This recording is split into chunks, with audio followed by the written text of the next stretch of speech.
Welcome to The Gut Show. This is a space for the woman struggling with her gut or dealing with a digestive disorder like IBS. I'm your host, Erin Judge, registered dietitian and gut health expert. My mission is to cut the crap and have conversations about the reality of gut issues and solutions that work. So if you're ready to poop better, have more energy, and feel connected to a community that gets it, you're in the right place. Welcome back to The Gut Show. I am really excited for this conversation and also a little nervous. So I'm telling you that because I want you to know that this is a topic that is very nuanced, and it's a topic that I think about often because that's something that I get asked about frequently, but I never really know how to answer it because there's not a clear answer out there. So this is me just opening up and having a conversation just like we would if you and I were sitting down with a cup of tea or coffee and chatting about the topic of gut health. So what does gut health really mean? We're going to go back into a little bit of the definitions of health that we've talked about in previous episodes, and then we're going to break it down in a little bit of a deeper context around the idea of gut health specifically, and then what that might look like for those who are dealing with chronic illness around the gut, whether that be a digestive disorder or a GI condition like IBD, Crohn's, anything going on like that.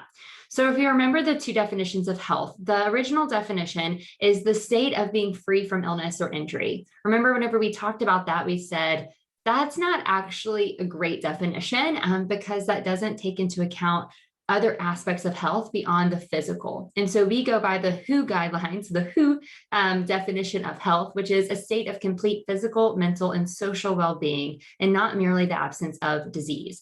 So that also brings in the layers of determinants of health and things like that we want to take into account when we're looking at the health of a person. So remember, just because you are physically healthy, meaning there may not be actual disease, which is technically true with IBS, we know that mental health and social well-being and emotional well-being, those can be low. And so while your physical health might be high, your mental, social, and emotional well-being is very low. And so we can't say that you are a healthy person when most of the components of your health are low.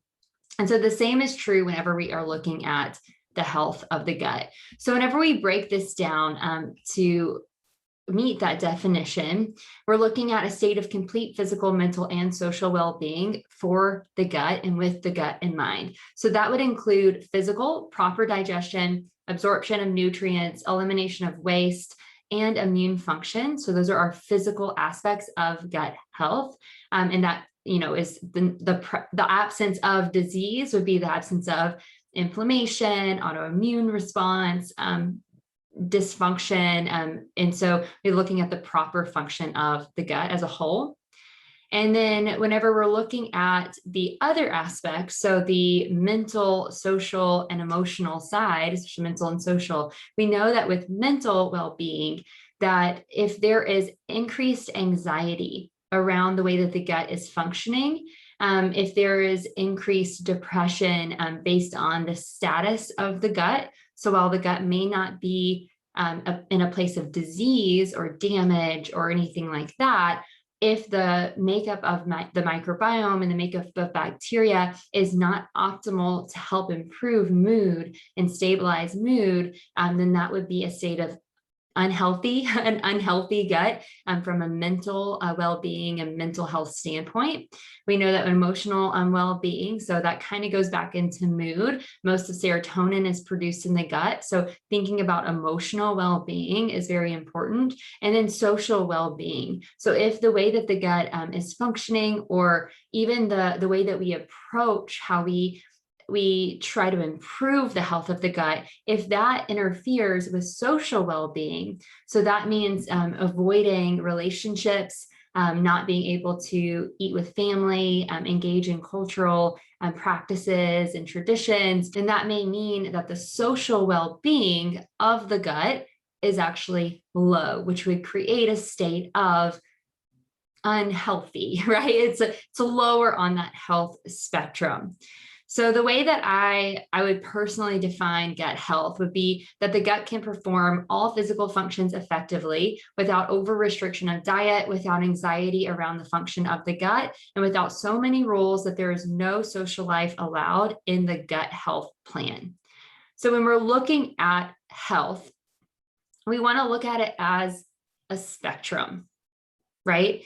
There isn't just a state of being, you're either healthy or you're unhealthy. Health is always on a spectrum. So whenever you break down that definition, there might be even multiple spectrums of physical health, mental health, social well-being, and you might fall on that spectrum, and you may all, kind of go in a little bit of a flow between different points of the spectrum day by day, especially pulling in that social and mental well-being. And it's really good and healthy to actually be on the spectrum and to flow a little bit on the spectrum, because we know that being in that perfect state of health doesn't really exist.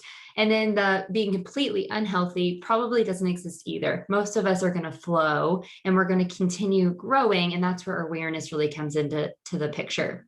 So just taking a little bit of a step back or a pause, something that I want to talk about before we dive into determining where you fit on your spectrum and what to do with that.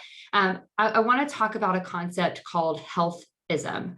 So this is where those who are less healthy due to a condition or some other reason are considered less than others. So those who maybe are higher on this spectrum or are trying to get higher on this spectrum put themselves in a place where they are superior to those who are lower on the spectrum.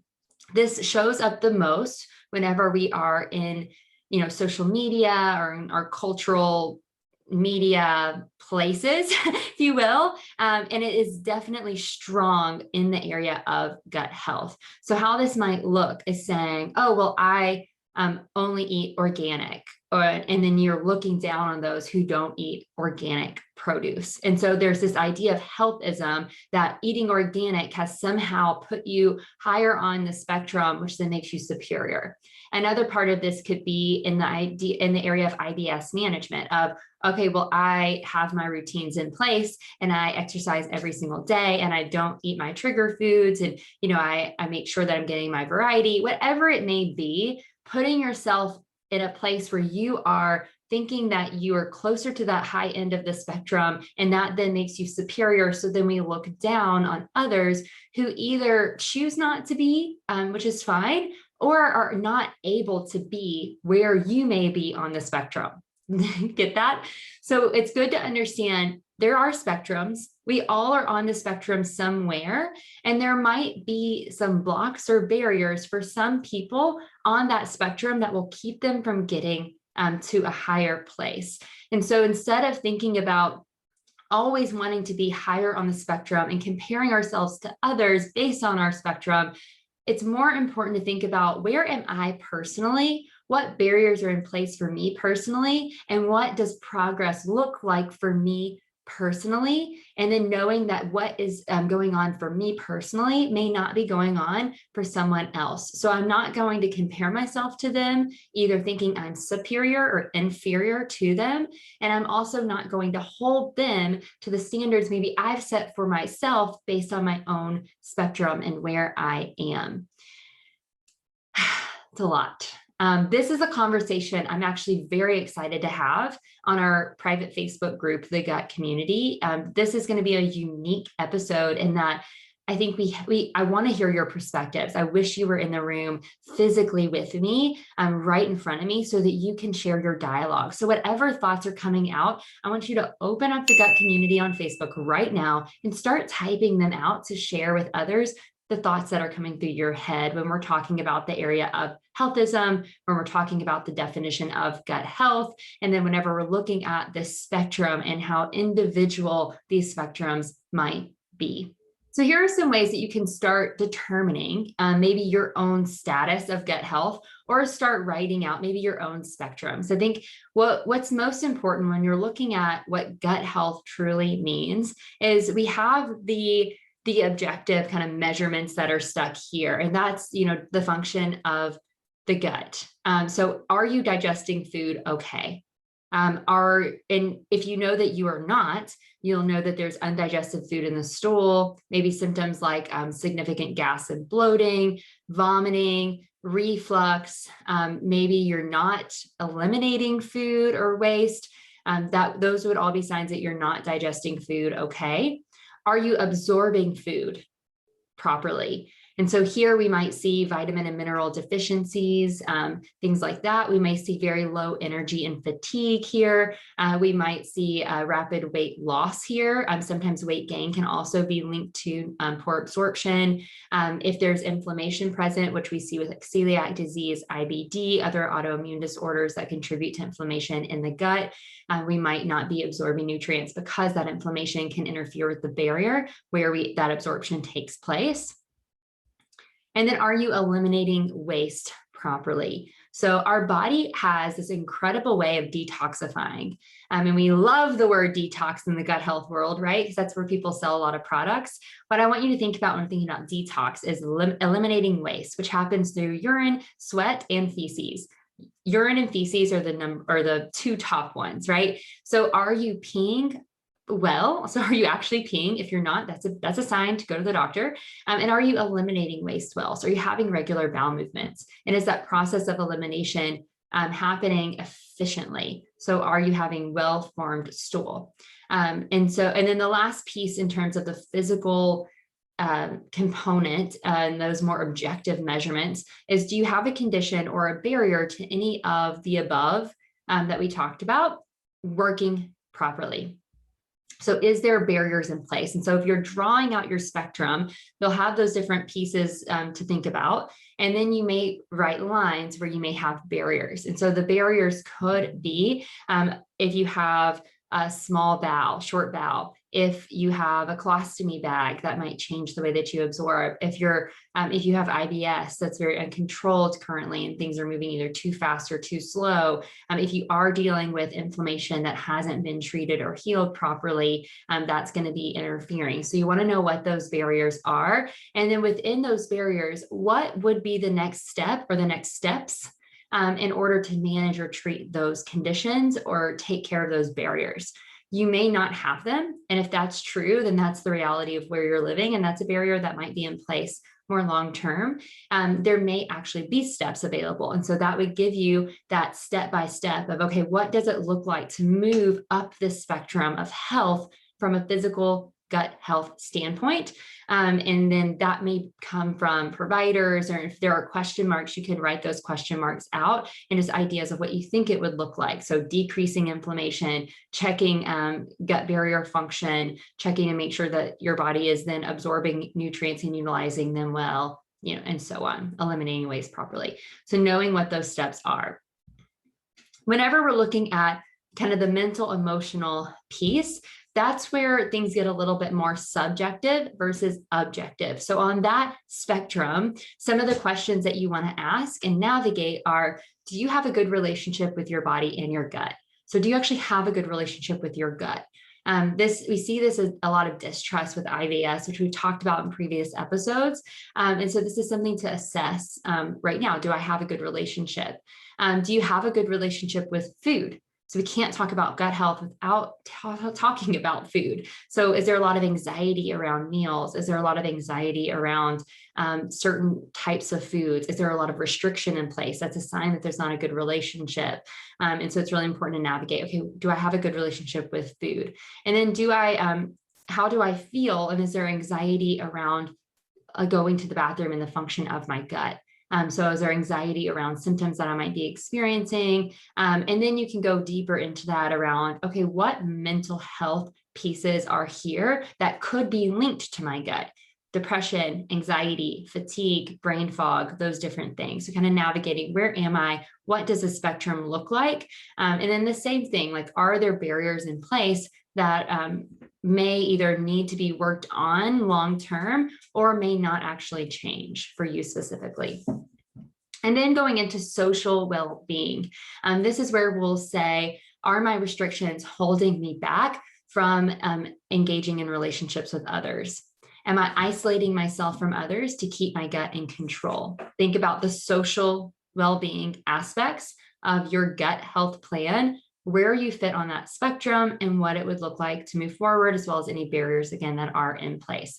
Is IBS or your digestive condition or your state of well-being with your gut holding you back from engaging in new experiences or travel, whatever might be considered social well-being for you?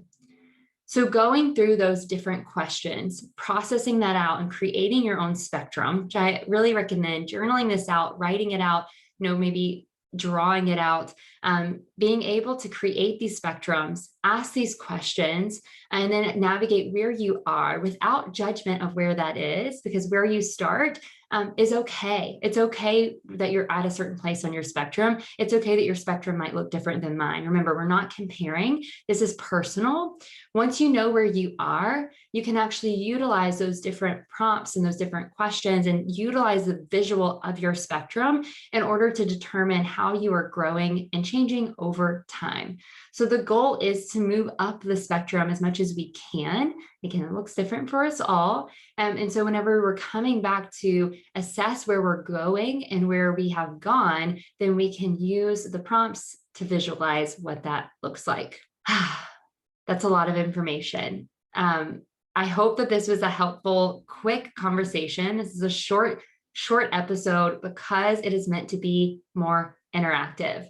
So I want you to take a moment, maybe listen to it again, take some time to journal things out, and then go to the Facebook group, the Gut Community. It's in show notes if you want to join us there, and let me know what you are thinking.